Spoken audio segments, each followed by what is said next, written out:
Hey, everyone. Muted.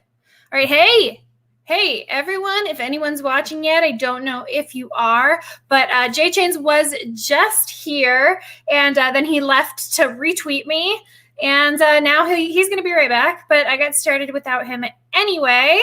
Yeah, so I'm looking forward to this conversation. It's kind of a continuation from when Big Boy was on Wednesday post feet. Yeah, I don't know. It was like kind of awkward for me to try to get my feet into the shot. It's hard enough just to get my head and shoulders. So he's going to be right back. And welcome to Building Bridges, guys. I have 2 episodes today, 1 tomorrow, and then on Wednesday of this week,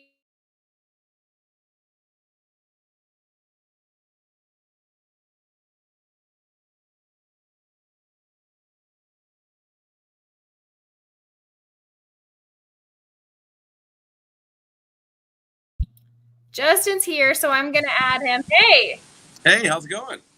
Good. How are you? I am good. It's a little rainy here in Texas today, but I'm doing all right. Yeah, nice. So thanks for coming on. I don't know if we've been following each other and friends on Twitter for a really long time, but I don't know if you've ever seen the show. Did you watch Wednesday? I did, yeah. When you said, would you like to come on? I started, I watched a few episodes to see what was going on. Cool. Well, really, I am thrilled that you're here. So, I don't know. How do we start this? I just want to get straight into it and ask you about. Let's get into the nitty gritty for sure. Yeah. Okay. All right. Cool. So, I remember actually when you got hacked because you posted about it on Twitter, and then I was like, God, that sucks. But I was like really needed to keep everything that I had in the crypto market at that time.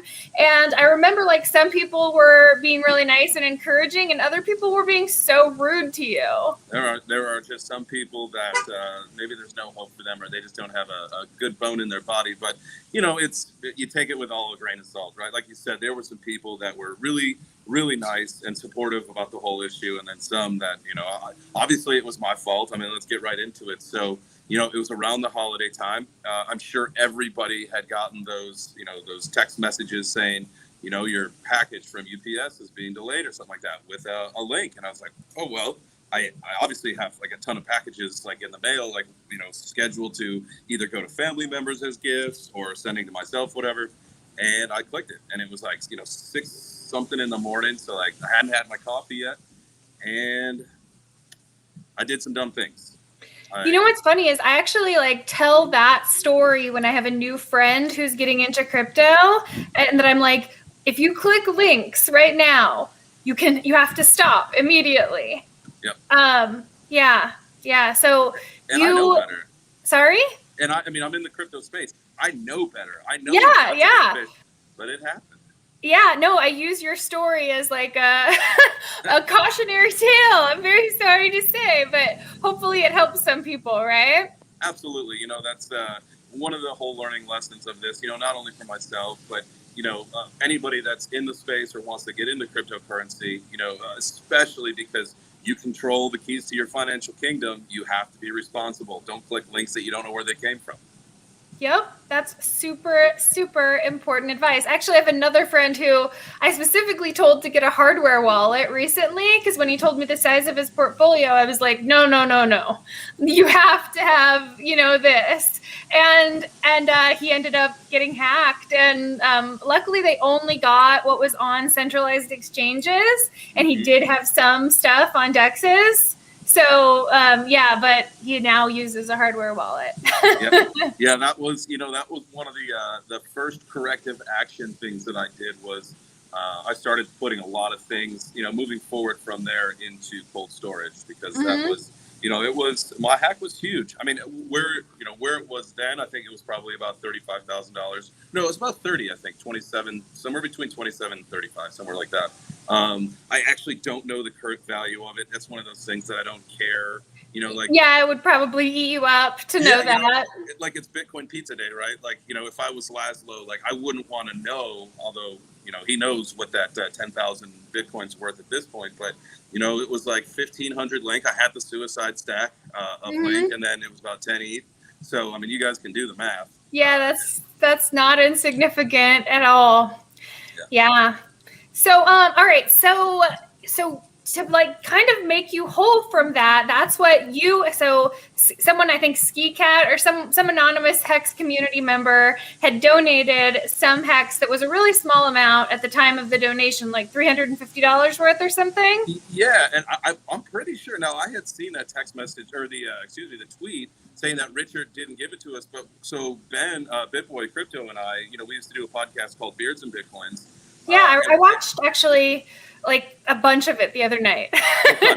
So we actually interviewed Richard Hex over a year ago, or Richard Hart, excuse me, over a year ago. And it was, I'm fairly confident that he donated to the show. It was, an amount of Hex after we did that interview. And so, that's what I think all of this, the conversation precipitated from was, to get me back on my feet because, I had gotten pretty wiped out. We eventually sold, what that Hex had turned into. Because I think, like you said, the donation was like $300 or $350 worth at the time. And it had probably gone up to like $75,000. Yeah. So yeah, that's what I think a lot of the numbers that I've seen are like 60,000, and you guys sold it like sometime shortly after Big Payday, right? Like November. Yeah. Okay. So we definitely held on through Big Payday. I think, there was like a big spike and then a little dip. And then, so we waited until it became, I want to say, because we had it in two chunks. There were, two different groupings that we had, through the lockup period. So, we sold like half of it at one point, and then like a month or two later, we sold the other half of it just to get me back on my feet. Because at that point, I had been wiped out, like I said. Yeah, well, I mean, like, I think that nobody can really disagree that, like, that's great, like, so in some ways, like, Hex kind of helped you. Oh, right? 100%, and it was actually, it was a conversation that Ben and I had, it was just like, like, we don't really want to do this because, we saw, in the conversation with Richard, there's a lot of back and forth between, like, we talked about a second ago, those dummies on the internet that, nothing's ever good enough for them. No matter what you do, they're always going to hate you. So you just, again, take it with a grain of salt. But, we didn't really want to sell it. But, I needed something, so we had to do it. Like, and so I guess a lot of people were probably thinking, like, if that's what you chose to sell, is that what you saw, like, having the lowest potential moving forward? Or is it just, like, you didn't know about that as much? No, it was just out of necessity. I mean, like, I can see, when you look at the tokenomics of everything, and when you look at the potential of Hex, like, I would have much rather held on to it because I think at this point, I think it's 3x from where it was when we sold. And, it was, I believe in crypto. I'm not a Bitcoin maximalist. I believe in all cryptos. I think everybody's got their, I don't know if we need 8,000 cryptos, but, the way that Richard put it, where it's, the first, like blockchain CD, I believe in it. And it's just, we had to do it out of necessity. That's all. But so here's like the really big question, and I don't know how you're going to feel about answering it. You can decline, but what did you buy with it to like make yourself whole? All right, so I diversified. I have not bought back into Chainlink. I think that it was. I wish that I would have, only because I kind of believed at that point. I was a firm believer in like the the oracles and all that they're doing, but it's just, PTSD, whatever. So I ended up buying a bunch of Ethereum, a little bit of Bitcoin, some BChain, and some Engine coin, and then just a couple other random things just to do some diversification. But because the Big Payday thing had already ended, sorry, there's loud cars driving by and stuff, but the Big Payday thing had ended. And so I didn't buy back. I haven't bought back into Hex. Depending on how the market cycle goes, I wouldn't be opposed to it in the future. I will tell you that, because I do understand the project. I do I get Richard and where everything that he says about the project. Oh, I don't try to convince people to buy Hex here. We just talk. We're just having conversations. I like a lot of different coins, to be honest. Yeah, I think, they're, like for me, like the supply chain aspect of VeChain, I think it's great. I think it's something that industry, needs as a whole. It's a huge industry. So like my biggest bag, I think at this point, is VeChain. Okay. So. Cool. And so based on what you said earlier of not doing the math of what your coins that you held before the hack would have been worth, I'm assuming that you haven't done the math on what you bought with with what you sold your Hex and what your Hex would be worth. So I think, no, I have not. So I think at the time that we sold, like it was probably around, let's see, one batch was like 35,000, and the other batch I think was like 55,000. So altogether was at like 90,000 or whatever. Mm-hmm. I think that's how the two breakdowns of what we sold it was. I would say that it's probably up. I wouldn't think that my portfolio is up from there though. That your portfolio is up from what the Hex would be worth now? Correct. Yeah, the current value. Okay. So in some ways, like it would have been better for you to just keep holding it? Probably. Okay, wow. All right. That's amazing. Wow. What is the price of Hex? So right now, I think Hex is worth, like, yesterday it was 5 cents. It may have like dipped to 4. Because it was sub penny, I think, at the time that we sold. So. Oh yeah, it would have been right after Big Payday. So and full disclosure, I don't have any problem, explaining or telling everybody what my portfolio is and what it is now. Before this most recent dip, it was about like 220,000. I think I'm in the low 100s now. So I took a scalping of over 100,000 in the last like 2 weeks, which is tough. But everybody's down right now. Everyone is. So. Not everyone. I guess if you played your cards right or your coins right, you could be doing all right. Yeah. But no, I mean, even Hex has been dipping, but it did just run massively. Like it was over 7 cents. Yeah. So it was like, a normal pullback to 5 cents. No, you're right though. Everyone is down, and I have other coins that I'm down in. The whole market's down. Yep. Do you think the bull runs over? I don't know. I'm like really on the fence about what I think. Like, I've been watching a lot of, like, I watched tons of the Beards and Bitcoins show. I watched a lot of like BitBoy solo stuff before I interviewed him. And then since I'm going on Around the Blockchain on Wednesday, I think I watched every one of those episodes because I'm like, what kind of questions are they going to ask? It's a cool show. It's been fun. I know I'm getting ready actually to move out to the Georgia area, and I'm looking forward to playing a bigger role in that show, which will be fun. Awesome. Cool. And you are doing another show now. You guys retired that Beards and Bitcoins podcast, but you started up another one, right? Yep. So it's called New Money Gang, and so it's basically all about teaching people how to wealth building or money building strategies using the internet. So like one of the big things that I'm focusing on right now is side hustles. That's like the series that the whole New Money Gang is involved into. We've got Leanne, who does Leanne's angle, and then I'm doing a side hustling series. And we're really teaching people. They say the number one way to make money online is to tell someone how to make money online. Well, we're actually putting it into play. So for example, I went with a buddy to a car auction, and we got a car that we're going to flip. So you're showing people making money online. So when you have losses, and that's guaranteed to happen at some point, you're going to show that too, and it's going to be real. Absolutely. So cool. I started up an eBay store, and I sold my drone on eBay. And I took eBay's suggestion for a $35 shipping charge. It actually cost me $94 to ship it. So I lost my shirt on that. It's full transparency, show our successes and our failures. I'm not afraid to show people that because, if I'm teaching someone how to do something and it doesn't go the right way, we can all use that as a learning experience. Yeah, absolutely. I love it. I'm definitely going to watch. So, because I did retail arbitrage before I got into crypto, and it was like, really kind of hit and miss. Like sometimes you would hit really big, and then sometimes you just have like these epic failures, Yep. Oh, I know all about that. Who's really good at it? I'm sure you already know Crypto Charles, who does a couple different podcasts. Yeah, you're familiar with his arbitrage group. I am. Yeah. I mean, those guys just crush it. You see some of the stats that he puts out, and I don't ever see. I love Charles. I think that he's doing a great job. I don't see any failures. So either they're just really that good, or they're not showing anytime they lose, or the guys that aren't performing as well. But you do see that a lot of those people on the arbitrage group are just crushing it. Yeah, they're doing awesome. Yeah, you're right. I don't know if they're failing at all or if they're just doing it really well, Yeah, that's something I would like to get into though. So I know, I know that at some point I will reach out to him because, that, is part of my side hustle. That's a great way for people to be making money.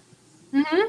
Yeah, especially because then you can do it on your schedule and freedom is the whole, it's what we're all about here, right? You still want to earn money in dollars because then you have it to put into the system, right?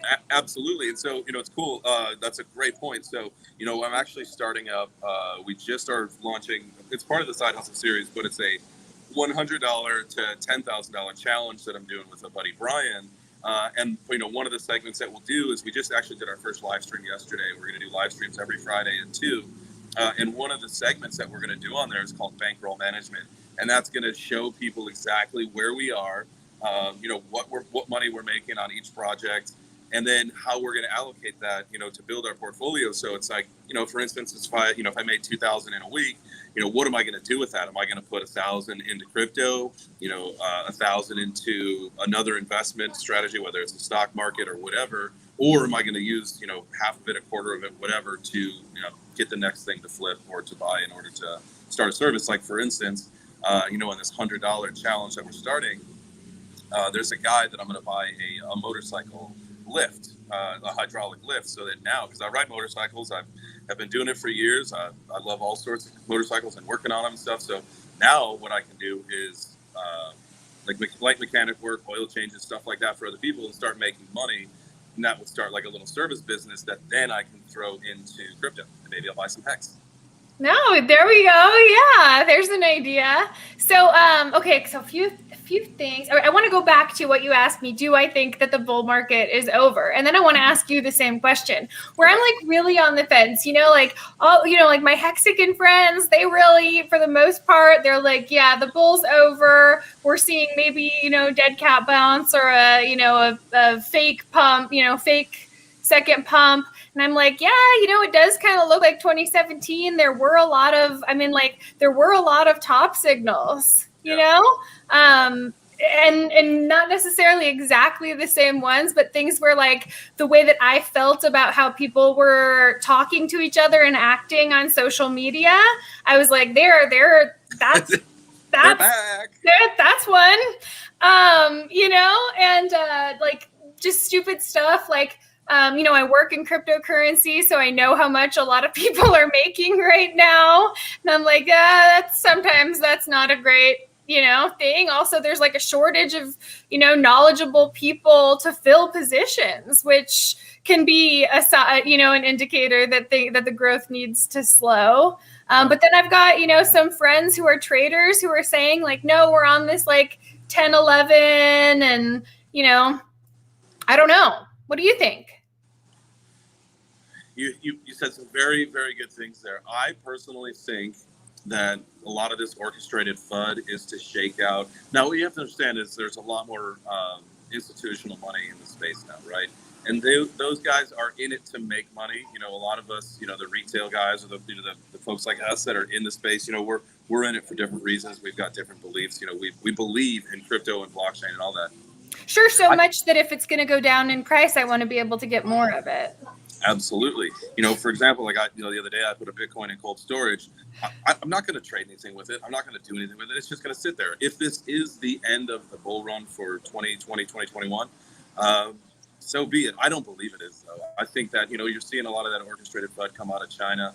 I think, I was talking with a buddy last night about this actually, that, this is to get people out of the space. For example, you've got all these meme coins that are really exploding. That, to me, I think there's always been, that's an indication that really all season's about to actually pop off. Yeah, I've heard that one too.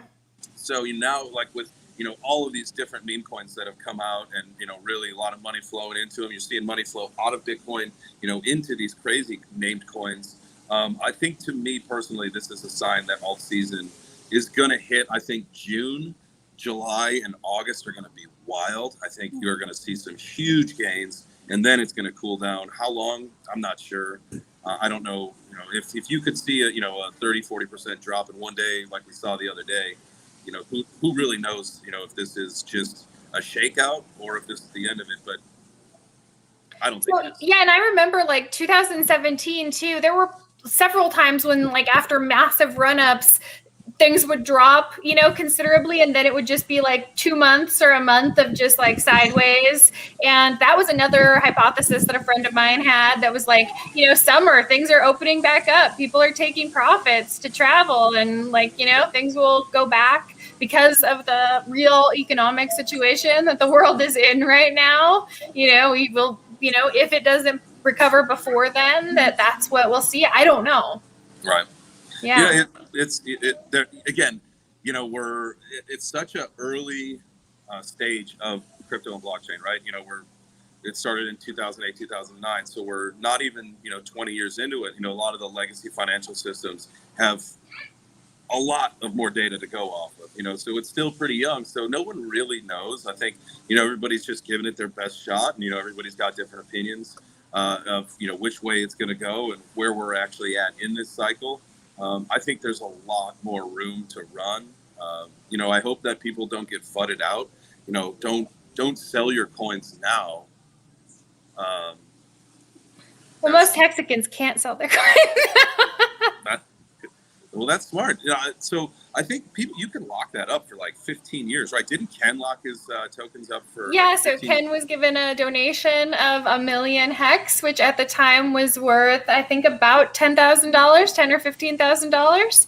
And he, because it was a gift, he was like, yeah, let's lock it for 15 years. So 5,555 days is the maximum stake length.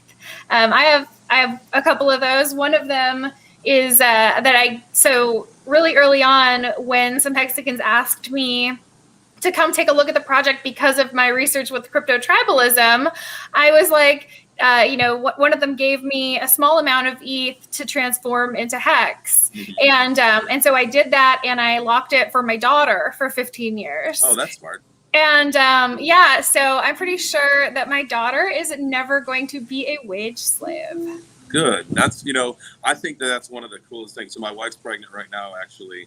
And I think that to give our children the ability to be financially free when it's not even their choice, they had, when she's not even born yet, and she's already a Bitcoiner, not a, mm-hmm. She's got crypto. She has a portfolio. And I think that that's important to me and my wife, because like you said, like, I don't want, if she doesn't want to have to be a wage slave, good. Yeah. Let her like, work and find purpose without needing to worry about how much money she, earns from the job. So someone just super chatted. Oh, it was my mom.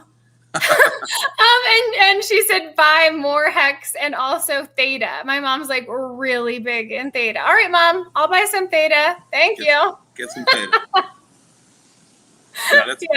That's a good project for sure. Yeah. I know that there's a lot of, I think like we even stream. So I share this channel with, a couple of different guys. I think that we even stream some content to theta, but I'm not completely sure. Oh, nice. Yeah. Yeah. All right, cool. Well, this has been amazing. Let's see, what else do we want to talk about? Oh, Pulse. Are you aware of it? Pulse? Yeah. No. Pulse Chain. Are you aware of Richard is upcoming? He's forking or has forked the Ethereum ecosystem. Oh, really? No, I didn't know that. Yeah. So it's the idea is to take some of the pressure off of ETH, because some transactions can occur, on Pulse instead of Ethereum. The whole thing is proof of stake instead of, I think, relying on some degree of proof of work like Ethereum does right now. And people are going to get a copy of all of their ERC20s on Pulse, although we don't know, what price they're going to be, or, but the idea is to take some of the pressure off of Ethereum. And, initially, at least, I think the first projects that will be really attracted to Pulse will be those with heavy S load or heavy S loads. That's good. I think for me, like when I think about ETH, like, this summer is a make or break it for ETH. Like, what is it? The London hard fork or whatever is supposed to be coming out. If it doesn't come out on time, if there's an issue with it, I think it could be, I don't want to say RIP, but I mean, because there is so much built on the ETH ecosystem, but you're right. The issues that it's having, the gas fees, all that stuff. I mean, it's going to dig its own grave if it can't be figured out. So it'd be interesting to see what this Pulse does and, kind of what it takes to take the strain off. So someone here said, Joe Hexotic, he says, Justin, if you'll stake the hex for 5555, I'll send you enough hex to have a 1T share. Where can I see your address? Yeah, perfect. I can do that. I will stake it for that. The 5,555 days is 15 years, right? 15.2 years. Yep. 15.2 years. Absolutely. I will agree to stake it for 15 years. Okay. All right. So maybe after the show, you guys can DM each other. Perfect. Cool. Yeah. I mean, you can just find me on JChains or on Twitter. It's Justin _ATX, I believe. Justin C _ATX. Yeah. Just shoot me a DM. People are like asking my mom all these questions in the chat. She came on the show once, and now people always talk about my mom. It's like all about her. That's fun. To me, it's really cool to like see parents get into this, right? Because you think typically like, the generations above us aren't very tech savvy and, whatever. But, my mom, she talks to me, we talk just about every single day, and we're always talking about crypto. I think the next project that she wants to get into, and I think she's ready to buy the dip, is Polkadot. She's asking me all questions about Polkadot. I'm like, okay, yeah, sure. Let's go, Mom. Let's talk some crypto. So it's fun. She actually, this is a fun story. She invited me this was a couple years ago, Voices of Blockchain. It was a conference in Chicago. She invited me to come with her to that. And that is where I met BitBoy. It was all because of my mother. My mother. Nice. Yep, it started it all for me. Yeah, no, I'm really just teasing. My mom is the best. She's actually visiting right now because I have been working a lot and I really needed some help. So when is she coming back on? I don't know. Maybe we'll do a stream this week or something, guys. Ask her. So I heard her laugh upstairs. Is your mom on crypto Twitter? No, she's not. She's not on crypto Twitter. Yeah. I think that's. I mean, I don't know. What do you think? Do you think that's for the best? Probably.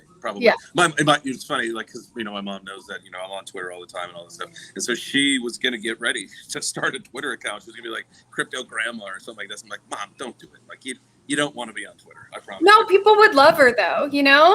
Probably. Yeah. All right. Well, I've got another stream, so let's cool. I don't know. Let's build our bridge, and why don't you share whatever messages or whatever you want to share that I haven't asked you about? Absolutely. It's kind of what we said a little bit ago.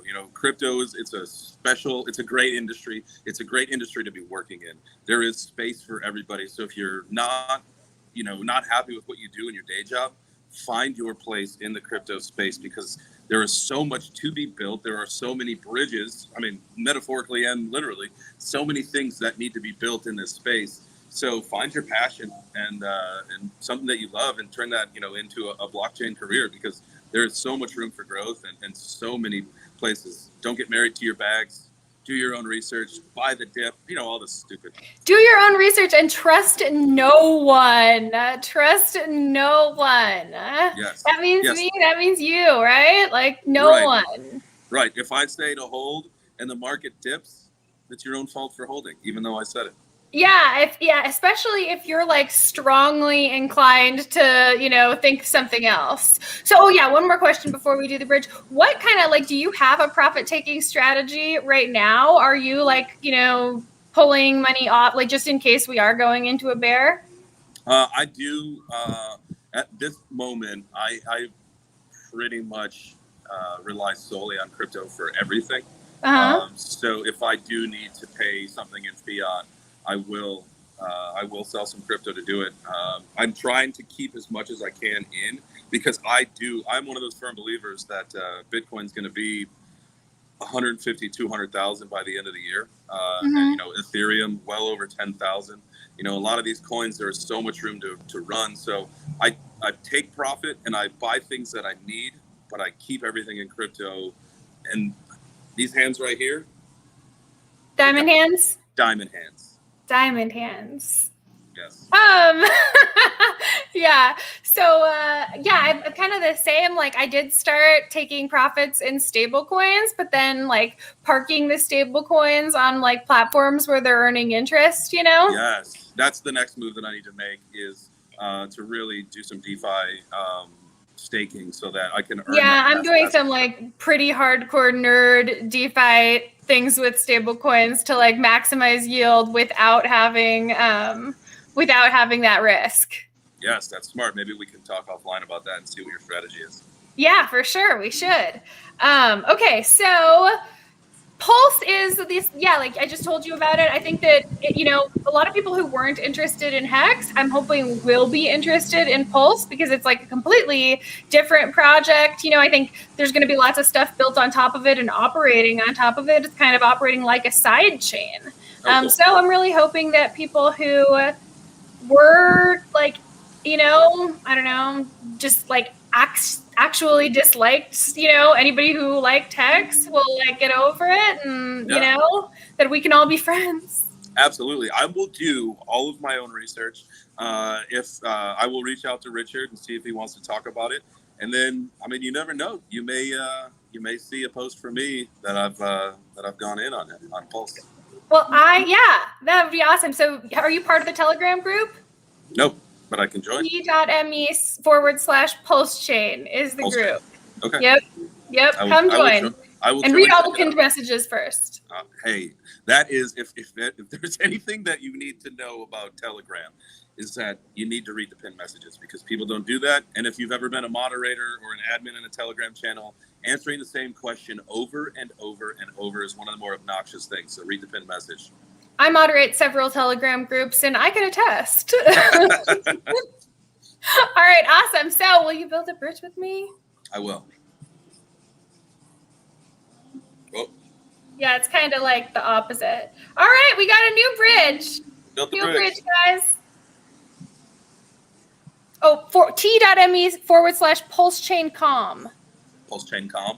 Mm-hmm. Cool. All right, I will join the Telegram channel today. Awesome. Thank you, Justin. It was so nice to have you. Thank you. All right, guys, I'll see you in like less than 30 minutes. Thank you for having me on. I really appreciate it. Thanks for coming on. All right, bye. Bye.